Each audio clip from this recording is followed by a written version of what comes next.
All right, very exciting. Willie Doo, he's got a special package today. He pulled some strings. Would you look at this? Oh my goodness. Galaxy FOLD. I mean, this is highly anticipated. Let's be honest. This is the one people have been waiting for. I've been waiting for myself. I talked about this thing a lot, and now it's here. It's in front of me. This is a leap in a completely different direction. The slender phone and then the flip out scenario into an almost tablet-like experience. How's it gonna work? How's it gonna function? I don't know. What better way to find out than to jump in the box, get the hands-on experience, slide this out. Ooh, okay. Here we go. It's the box in the box. There's a number of combinations you can get. This one in front of me, silver with space silver hinge. Okay. Oh, it's got the Galaxy Buds inside. Okay, we got the Galaxy Buds. Now this device will feature the wireless charge sharing. You'll be able to drop this guy onto the Galaxy Fold and charge this up right from the device. The fast charge power brick, Type-C cable to keep it charged up, and the interchangeable ear tips for those Galaxy Buds that I mentioned. Now also in here, there is this little adapter that's for transferring your data over to the new device. Okay, but this is what you care about. This is what you're interested in, myself included. Look at how slim that is already. Oh, this of course is the full-fledged Galaxy Fold right there. Oh man, that's wild. Real quick. What? Jack, you never saw that before. Let's be honest here, okay? That's your phone. Or it's your tablet. What? We're talking here about OLED. If you didn't have OLED, you're not folding displays. You can see on the front here, 2 forward-facing cameras. We flip it around to the back. You see a triple camera setup in this location. So we've got a wide, ultra-wide, and telephoto. This is already such an unusual experience with both, like holding it with both hands. Now we're catching our first glimpse actually at the keyboard, and you see you get this split layout. There's a lot of different ways to unlock this device. Face recognition, fingerprint, pattern, pin, password. Let's give the fingerprint a go here. So fingerprint scanner right there, Jack. It's a side-mounted scanner reminiscent of the Galaxy S10e. Scan in my thumbprint. All right, I think we're in. It's booted up. This is that's what you're looking at there. Now you can see the butterfly wings. What do wings do? They flap, they fold. So does the device, of course. Close it up for a minute. So this is a 4.6-inch display. It has nothing to do with the inside display. This is a supplementary display on the outside. It's 720 by 1680. Now this is gonna be useful, of course, for quick interactions, phone calls, things along these lines. You just need to pop this up to your face. And it's very slender, actually. I mean, it's got weight to it, as you'd expect. There's a lot of components at play. It's really interesting. Now, there must be some kind of magnet at the end of it, because when you get to the full close, it sits there. Let's say I've got YouTube open. And now I'm like, all right, I need a bigger display to navigate YouTube. I want to watch some videos. You just flip this open, and it's quick. It's actually quick. You're scrolling around, you're looking for a video to watch. If you actually get into a video, let's say I click on this, video playing here, flip it open, it doesn't skip.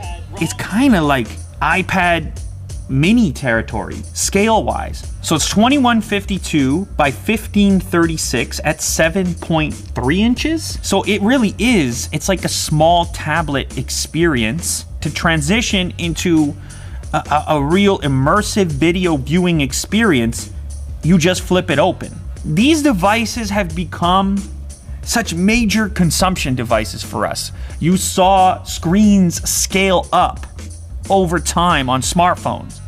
Back in the day when the original Note series came out, everyone was like, that's crazy. People were like, no one's gonna put that in their pocket. And then inevitably, people did. Now it's commonplace to see somebody sitting on a couch with their smartphone sort of cranked up in front of their eyeballs in an uncomfortable position. But now, when you go all the way to this form factor right here, and you're kind of in small tablet territory, that entire experience has become less uncomfortable. Like a YouTube session on this thing is a totally different proposition than a YouTube session on a smartphone as it currently stands. But as far as I can tell, I mean, this is the biggest video watching experience I think I've ever had on a phone. It's super easy to hold, like you're holding it like this. This is real life now, guys.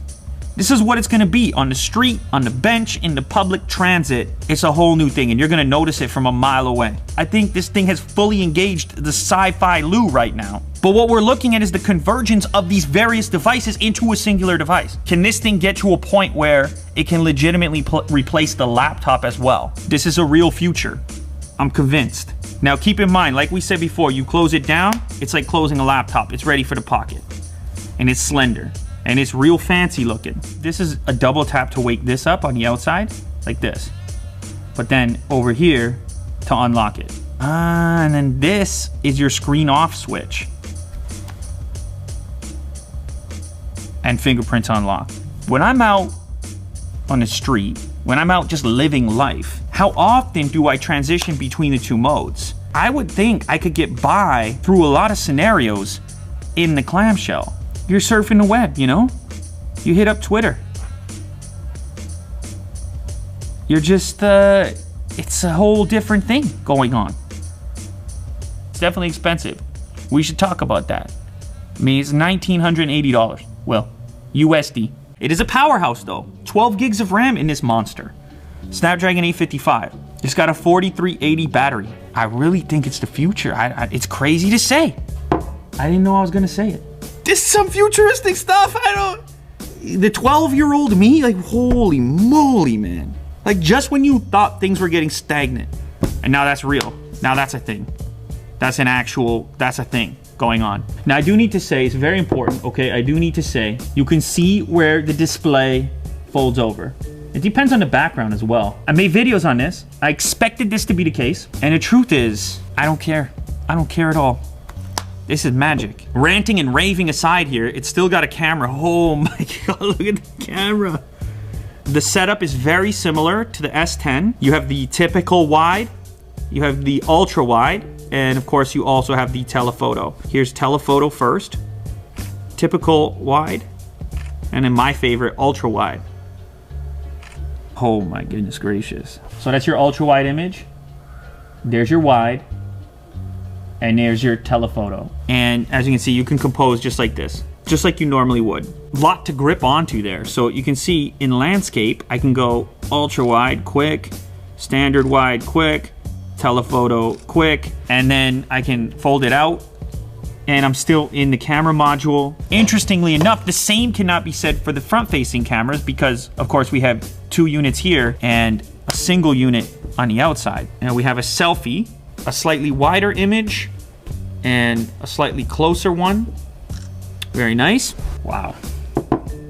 Jack, that's the biggest selfie we've ever analyzed here on the channel. That's a nice, that's contrast. So that's a 10 megapixel camera. Now on the inside, you have the 2 camera modules there. You have a 10 megapixel and an 8 megapixel. And we'll try these ones out as well. We'll see if we get any difference. So performance, I'd say, is similar on the outside camera and the inside camera. Now what about the speakers? So first, I guess we'll test it for dialogue with a typical YouTube video. Video that I made about switching from Apple laptops, from MacBooks of all sorts. Look at legit that. Stereo. It's light, I'm enjoying and it. Loud. It's all about the keyboard. In fact, look at that keyboard. You see that, Jack? You have a speaker unit in this location over here, and as well as on the other side over here. So legit stereo sound. That's convenient because then you can charge other things up with this brick in your bag. Let's try some music real quick.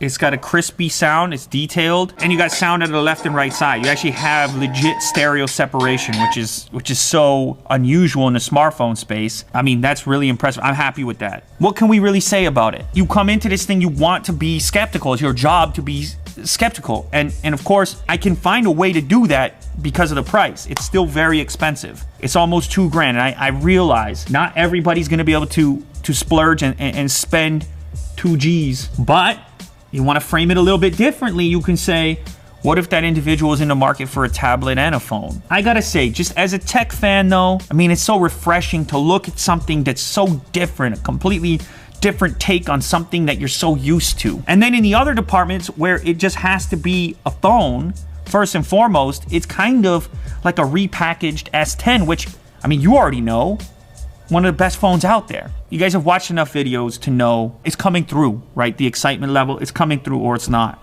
And this is legit. This is the real thing. All right, let's look at the other colors.